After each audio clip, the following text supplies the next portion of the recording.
Serahkan dirimu sepenuhnya, gaibkan dirimu pada Nur Muhammad.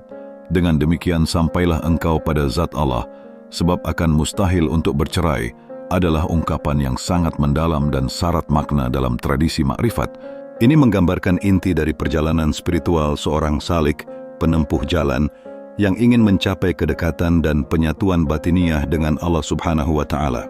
Untuk menyempurnakan dan menjelaskan secara keseluruhan, kita akan menyelami konsep-konsep kunci dalam ilmu makrifat, merujuk pada ayat-ayat Al-Quran dan hadis Nabi Muhammad SAW. Makrifat, mengenal Allah sejati dan hakikat keberadaan. Sebelum menyelami lebih jauh ungkapan tersebut, penting untuk memahami kembali makrifat. Makrifat bukanlah sekadar pengetahuan teoretis tentang Allah, tetapi sebuah pengalaman batin, penyaksian langsung, dan pengenalan yang mendalam terhadap hakikat ilahi. Ini adalah puncaknya ilmu, di mana hati seorang arif billah, orang yang mengenal Allah, disinari oleh cahaya kebenaran, memungkinkannya melihat segala sesuatu dengan pandangan Allah. Allah Subhanahu wa Ta'ala berfirman dalam surat Az-Zariyat ayat 56, وَمَا خَلَقْتُ الْجِنَّ وَالْإِنسَ إِلَّا لِيَعْبُدُونَ. Dan tidaklah aku menciptakan jin dan manusia melainkan untuk beribadah kepadaku. Dalam tafsir sufistik, makna beribadah, liya'budun, tidak hanya diartikan sebagai ritual semata, melainkan juga sebagai liya'rifun, untuk mengenalku. Ini menunjukkan bahwa tujuan utama penciptaan manusia adalah untuk mencapai makrifat, yakni mengenal penciptanya secara mendalam dan hakiki. Nur Muhammad, manifestasi awal dan jembatan menuju hakikat ilahi. Pusat dari ungkapan Anda adalah Nur Muhammad. Konsep ini adalah fondasi dalam kosmologi sufistik dan makrifat. Nur Muhammad adalah cahaya primordial, hakikat kenabian yang pertama kali diciptakan oleh Allah Subhanahu wa Ta'ala sebelum segala sesuatu yang lain. Ia dalam pancaran pertama dari nur ilahi yang menjadi sebab penciptaan alam semesta dan seluruh makhluk. Dalam sebuah hadis qudsi yang masyhur, Allah berfirman, "Kuntu kanzan makhfiyan fa ahbabtu an u'rafa fa khalaqtul khalqa likai u'raf." Aku adalah harta tersembunyi, lalu aku ingin dikenal, maka aku ciptakan makhluk agar aku dikenal. Nur Muhammad adalah perwujudan pertama dari keinginan Allah untuk dikenal. Ia adalah jembatan, perantara, dan manifestasi awal dari zat ilahi yang tak terbatas menuju alam semesta yang terbatas. Dari Nur Muhammad inilah segala sesuatu diciptakan, termasuk ruh para nabi dan rasul, serta seluruh makhluk. Ini adalah hakikat awaluddin makrifatullah, yakni permulaan agama adalah mengenal Allah, dan pengenalan itu dimulai dari memahami Nur Muhammad sebagai hakikat awal penciptaan. Allah Subhanahu wa Ta'ala berfirman dalam surat An-Nur ayat 35, Allahu nurus samawati wal ard, mathalu nurihi kamishkatin fiha misbahun al-misbahu fi zujajatin az-zujajatu, ka'annaha kawkabun durriyan, yuqadu min syajaratin mubarakatin zaytunatin la syarqiyatin wala gharbiyatin, yakadu zaytuha yudhi', walau lam tamsashu narun, nurun ala nurin yahdi Allahu linurihi man yasha', wa yadribu Allahu al-amthala linnasi, Wallahu bikulli syai'in alim. Allah pemberi cahaya kepada langit dan bumi. Perumpamaan cahayanya seperti sebuah lubang yang tak tembus, yang di dalamnya ada pelita besar. Pelita itu di dalam kaca. Kaca itu seakan-akan bintang yang bercahaya, seperti mutiara yang dinyalakan dengan minyak dari pohon yang diberkahi, yaitu pohon zaitun yang tumbuh tidak di timur dan tidak pula di barat, yang minyaknya saja hampir-hampir menerangi, walaupun tidak disentuh api. Cahaya di atas cahaya, berlapis-lapis. Allah membimbing kepada cahayanya siapa yang Dia kehendaki, dan Allah membuat perumpamaan-perumpamaan bagi manusia. Dan Allah Maha mengetahui segala sesuatu. Nur ilahi ini, yang menjadi sumber segala cahaya, dapat dipahami sebagai hakikat dari Nur Muhammad yang memancarkan hidayah dan pencerahan. Ketika seorang salik ingin gaib pada Nur Muhammad, ia berusaha untuk melampaui batas-batas kemakhlukan dirinya, membersihkan hatinya dari segala kegelapan duniawi dan keakuan, agar dapat menerima pancaran cahaya ilahi yang telah terwujud pada Nur Muhammad. Serahkan dirimu sepenuhnya, gaibkan dirimu pada Nur Muhammad. Ungkapan serahkan dirimu sepenuhnya berarti penyerahan diri total, taslim, kepada kehendak Allah Subhanahu wa Ta'ala. Ini adalah maqam tawakal yang paling tinggi, di mana seorang hamba melepaskan segala ego, keinginan pribadi, dan ketergantungan pada selain Allah. Ini adalah fondasi dari seluruh perjalanan spiritual. Allah Subhanahu wa Ta'ala berfirman dalam surat Ali Imran ayat 26, Qulillahumma malikal mulki tu'til mulka man tasha'u wa tanzi'ul mulka mimman tasha'u wa tu'izzu man tasha'u wa tudhillu man tasha'u biyadikal khairu innaka ala kulli syai'in qadir. Katakanlah Muhammad, wahai Tuhan pemilik kekuasaan, Engkau berikan kekuasaan kepada siapapun yang Engkau kehendaki, dan Engkau cabut kekuasaan dari siapapun yang Engkau kehendaki. Engkau muliakan siapapun yang Engkau kehendaki, dan Engkau hinakan siapapun yang Engkau kehendaki. Di tangan Engkaulah segala kebajikan. Sungguh, Engkau maha kuasa atas segala sesuatu. Penyerahan diri sepenuhnya berarti mengakui mutlaknya kekuasaan Allah dan menyerahkan seluruh urusan kepadanya. Selanjutnya, gaibkan dirimu pada Nur Muhammad. Ini adalah inti dari perjalanan fana, peleburan diri dalam konteks makrifat. Gaibkan di sini tidak berarti menghilangkan eksistensi fisik, melainkan menghilangkan kesadaran akan diri sendiri, meleburkan keakuan, ego dalam kesadaran akan Nur Muhammad. Ini adalah proses membersihkan hati dari segala bentuk syirik khafi, syirik tersembunyi, yaitu bergantung pada selain Allah, bahkan pada amal dan ibadah kita sendiri. Ketika seorang salik menggaibkan dirinya pada Nur Muhammad, ia berusaha untuk melihat dirinya bukan sebagai entitas yang terpisah dan independen, melainkan sebagai bagian yang tak terpisahkan dari pancaran Nur Muhammad. Ia memandang bahwa segala gerak dan diamnya adalah manifestasi dari kehendak ilahi yang mengalir melalui hakikat Nur Muhammad. Ini adalah upaya untuk merealisasikan hadis Nabi Muhammad SAW yang menyatakan, "Man arafa nafsahu faqad arafa rabbah." Barang siapa mengenal dirinya, sungguh ia telah mengenal Tuhannya. Mengenal diri di sini bukan dalam artian ego atau fisik semata, melainkan mengenal hakikat ruhaniyah yang terhubung dengan Nur Muhammad, dan dari Nur Muhammad itulah terhubung dengan Zat Allah. Proses menggaibkan diri pada Nur Muhammad ini melibatkan praktik-praktik spiritual yang intens seperti muraqabah, perenungan, memusatkan pikiran dan hati pada hakikat Nur Muhammad, merenungkan keagungan dan kesempurnaannya sebagai manifestasi pertama dari Nur Ilahi. Fana fi Rasul, peleburan diri pada Rasul. Mengikuti sunnah Nabi SAW secara sempurna, mencintai beliau melebihi segala sesuatu, hingga sifat dan akhlak Nabi termanifestasi dalam diri. Ini adalah langkah awal untuk mencapai fana fi Nur Muhammad. Zikir Asmaul Husna dan zikir hati, mengulang-ulang nama-nama Allah dan zikir-zikir tertentu yang membantu membersihkan hati dan membuka kesadaran akan kehadiran ilahi.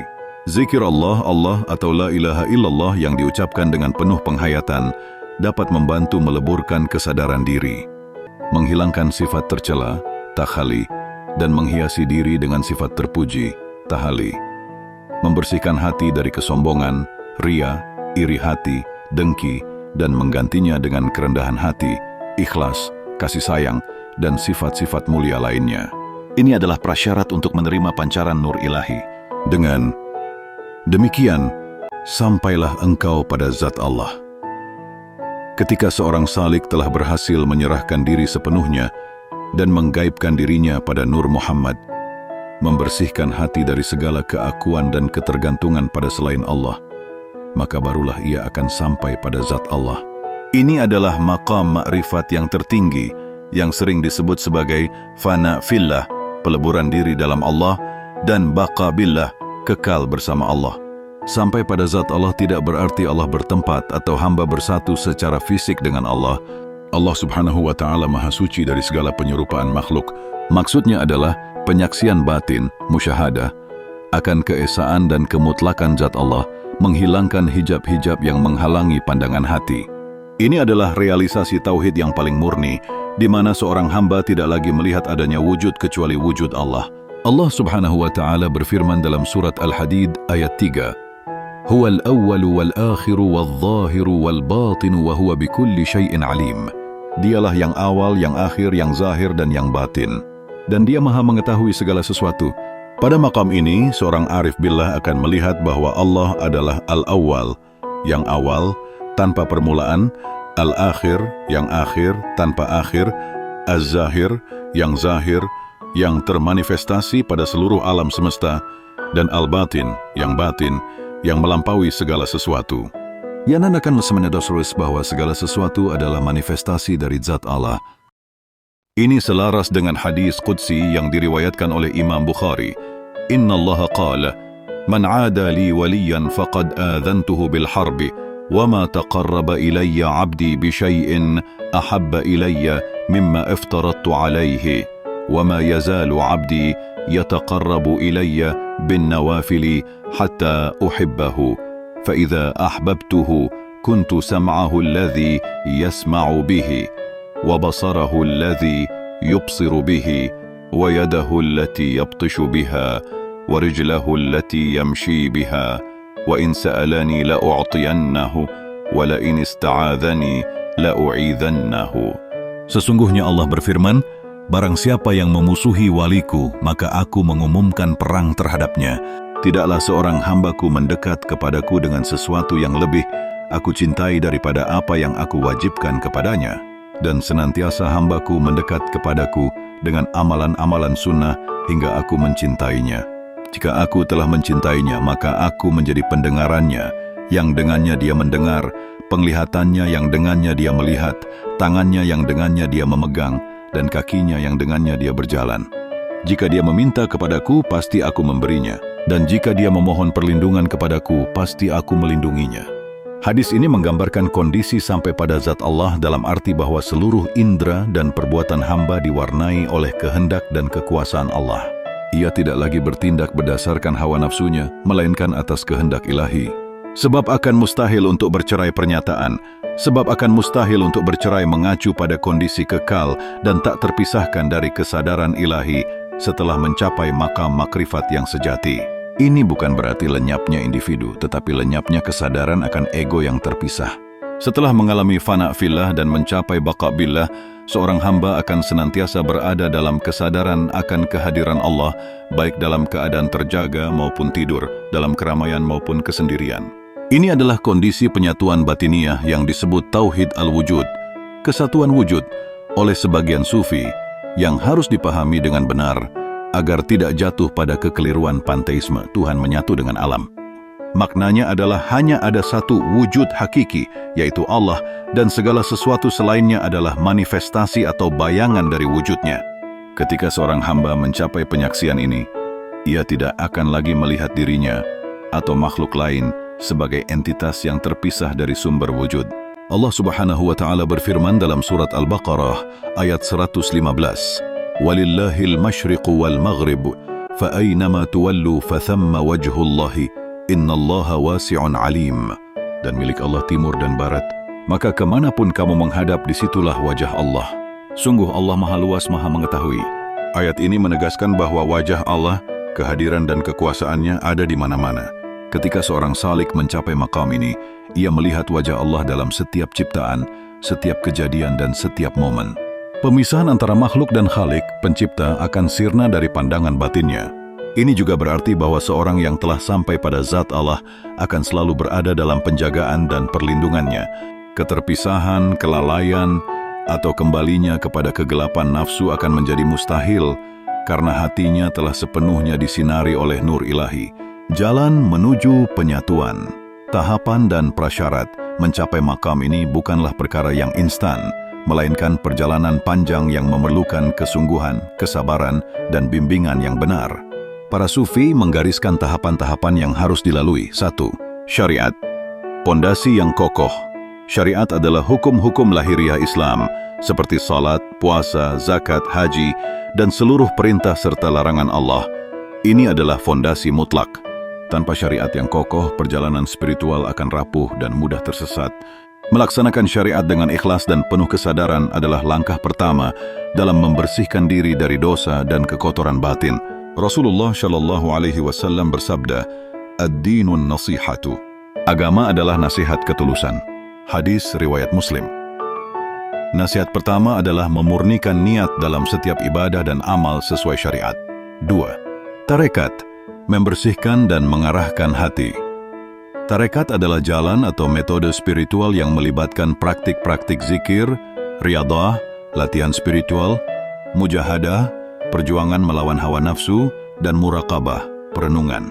Disinilah hati mulai dibersihkan dari sifat-sifat tercela, takali, dan dihiasi dengan sifat-sifat terpuji, tahali. Zikir yang terus-menerus adalah kunci dalam tarekat. Allah Subhanahu wa Ta'ala berfirman dalam surat Ar-Ra'd ayat 28, "Alladzina amanu wa tatma'innu qulubuhum bidzikrillahi ala bidzikrillahi tatma'innul qulub," yaitu orang-orang yang beriman dan hati mereka menjadi tentram dengan mengingat Allah. Ingatlah, hanya dengan mengingat Allah hati menjadi tentram. Melalui zikir yang mendalam, hati menjadi lunak dan siap menerima pancaran nur ilahi. 3. Hakikat. Memahami realitas sejati. Hakikat adalah pemahaman yang lebih dalam tentang realitas spiritual di balik syariat dan tarekat. Ini adalah penyaksian akan keesaan Allah, tauhid, kesatuan wujud, dalam arti segala sesuatu bergantung pada wujud Allah, dan hakikat segala sesuatu yang kembali kepadanya. Pada tahapan ini seorang salik mulai merasakan kehadiran Allah dalam setiap aspek kehidupannya. Allah Subhanahu wa Ta'ala berfirman dalam surat Fussilat ayat 53, "Sanurihim ayatina fil afaqi wa fi anfusihim hatta yatabayyana lahum annahu al-haqq awalam yakfi birabbika annahu ala kulli syai'in syahid." Akan kami perlihatkan kepada mereka tanda-tanda kekuasaan kami di segenap ufuk dan pada diri mereka sendiri, sehingga jelas bagi mereka bahwa Al-Quran itu adalah benar. Tidakkah cukup bahwa Tuhanmu menjadi saksi atas segala sesuatu? Penyaksian tanda-tanda Allah di alam semesta dan pada diri sendiri adalah bagian dari pemahaman hakikat. 4. Makrifat. Puncak pengenalan dan penyatuan batiniah. Makrifat adalah puncaknya, di mana hamba mengenal Allah secara langsung, bukan melalui perantara atau dalil. Ini adalah kondisi fana, peleburan diri dalam tauhid, di mana yang ada hanyalah Allah. Pada maqam inilah hakikat Nur Muhammad memancar dengan sempurna dan seorang hamba mengalami penyatuan batiniah dengan zat Allah.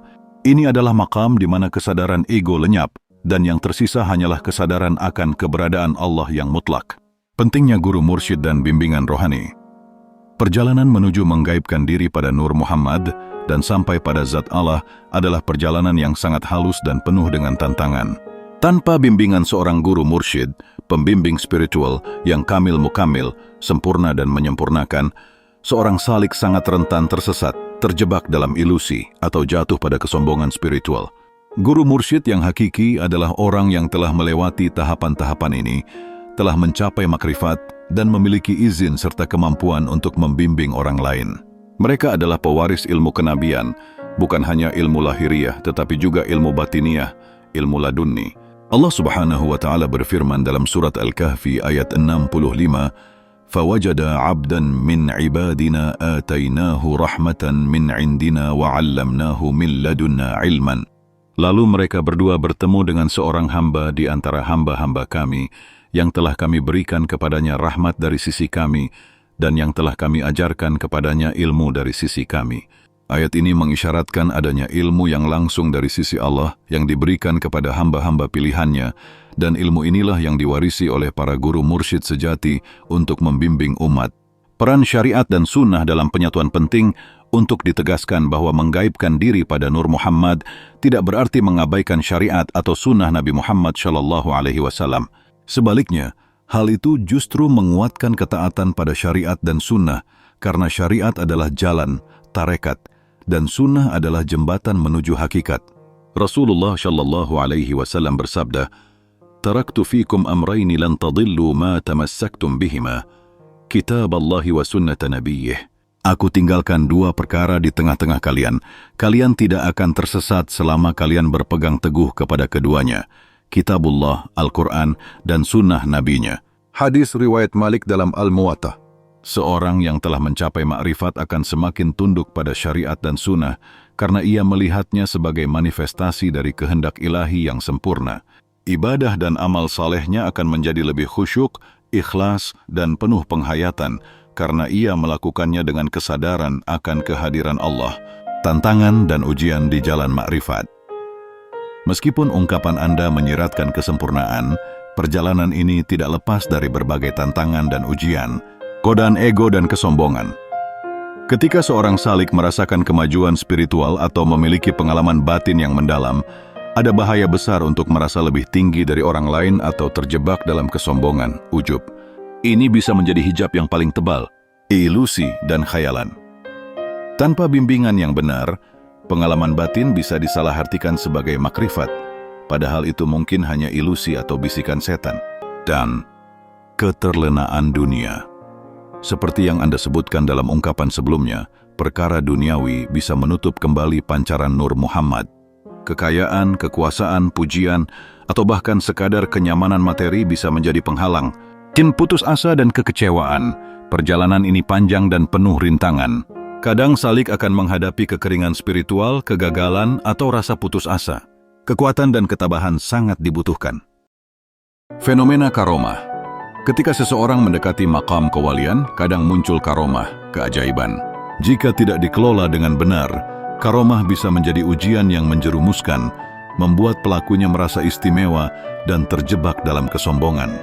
Seorang arif billah yang sejati tidak mencari karomah tetapi mencari Allah, maka penting sekali untuk senantiasa menjaga kekokohan dan kekuatan batin seperti yang Anda sebutkan untuk merawat dan mempertahankan pancaran Nur Muhammad. Ini dilakukan dengan mujahadah berkelanjutan, terus-menerus melawan hawa nafsu dan sifat-sifat tercela, bambada muraqabah dan muhasabah, senantiasa mengawasi hati dan melakukan introspeksi diri secara teratur. Fokus pada Allah, menjaga hati agar senantiasa tertuju kepada Allah, bukan pada makhluk atau pada hasil amal. Rendah hati, selalu merasa diri hina di hadapan Allah dan makhluk. Bersyukur, mengakui bahwa segala pencapaian spiritual adalah anugerah murni dari Allah. Kesimpulan ungkapan, serahkan dirimu sepenuhnya, gaibkan dirimu pada Nur Muhammad, dengan demikian sampailah engkau pada zat Allah, sebab akan mustahil untuk bercerai adalah intisari dari ajaran makrifat. Ini menggambarkan sebuah perjalanan transenden di mana seorang hamba berupaya melampaui keakuan dan kesadaran diri yang terbatas untuk mencapai penyaksian langsung terhadap hakikat ilahi. Gadati penyerahan diri sepenuhnya, taslim, adalah fondasi melepaskan segala keakuan dan ketergantungan pada selain Allah, menyerahkan seluruh kehendak kepadanya. Pandan mata, menggaibkan diri pada Nur Muhammad, fana fi Nur Muhammad, adalah langkah inti di mana seorang salik membersihkan hati dari segala kegelapan ego sehingga dapat meleburkan kesadaran dirinya ke dalam hakikat primordial Nur Muhammad yang merupakan manifestasi awal dari Nur Ilahi. Ini berarti mewarisi sifat-sifat dan akhlak mulia Nabi Muhammad SAW. Banta mencapai zat Allah, fana fillah dan baqa billah adalah puncaknya penyaksian batin akan keesaan dan kemutlakan zat Allah, di mana tidak ada lagi hijab antara hamba dengan Tuhannya. Ini bukan penyatuan fisik, melainkan penyatuan dalam kesadaran akan tauhid sejati. Iya, mustahil bercerai.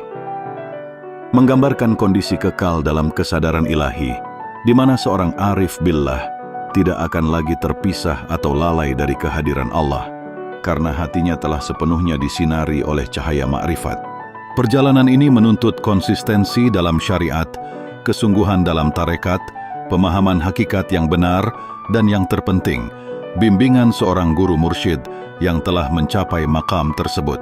Dengan demikian, seorang hamba dapat mencapai makam kewalian yang sejati, menjadi cermin dari sifat-sifat Allah di muka bumi, dan berada dalam kesatuan batiniah yang abadi dengan Al-Haq. Semoga Allah Subhanahu wa Ta'ala menganugerahkan kepada kita semua makrifat yang sempurna, sehingga hati kita senantiasa bersinar dengan nurnya, dan kita dapat mencapai kedekatan yang hakiki dengannya.